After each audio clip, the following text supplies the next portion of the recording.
अस्सलामुअलैकुम दोस्तों, कैसे हो। उम्मीद करता हूँ कि आप तमाम हज़रात खैरियत से और आफ़ियत से होंगे।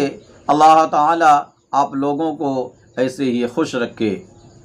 आज की बात जो बताने वाला हूँ इंशाअल्लाह आपको बहुत फ़ायदा होगा। इससे पहले अगर आप हमारे चैनल पर नए हैं तो हमारे चैनल को सब्सक्राइब करें और वीडियो को लाइक शेयर ज़रूर करें। तो चलिए आज की बात शुरू करते हैं। तफसीर इब्न कसीर में एक वाक़या लिखा है। हदीस में आता है कि नबी अकरम सल्लल्लाहु अलैहि वसल्लम जब मेराज तशरीफ़ ले गए तो उस मौका पर एक वाक़या पेश आया कि नबी अकरम सल्लल्लाहु अलैहि वसल्लम के सामने एक औरत आई और मुज़य्यन थी। अपने आप को उसने आरास्ता पे रास्ता किया था, ज़ेवरात के साथ और मुख्तलिफ ज़ेब ज़ीनत की चीज़ों के साथ नबी अकरम सल्लल्लाहु अलैहि वसल्लम की तरफ बढ़ती हुई आई। अल्लाह के नबी सल्लल्लाहु अलैहि वसल्लम ने चेहरा फेर लिया, फिर दोबारा भी आई। अल्लाह के नबी सल्लल्लाहु अलैहि वसल्लम ने फिर चेहरा फेर लिया। तीसरी दफ़ा भी ऐसा ही हुआ।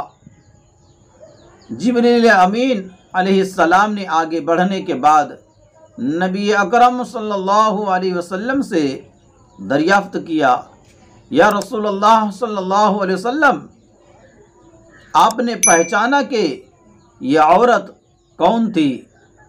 आपने फरमाया कि नहीं, मैंने नहीं पहचाना कौन थी यह औरत। जिब्रील अमीन अलैहिस्सलाम ने फरमाया कि यह औरत नहीं थी बल्कि दरअसल दुनिया थी और ये बूढ़ी हो चुकी है, लेकिन इसके बावजूद वह अपने आप को आरास्ता पे रास्ता मुज़य्यन करके आपको बहकाने के लिए आई थी।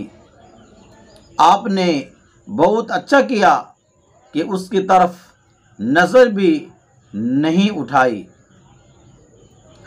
अगर आप खुदा न खास्ता उस औरत को देख लेते तो आपकी पूरी उम्मत हलाक हो जाती। आज के लिए बस इतना ही।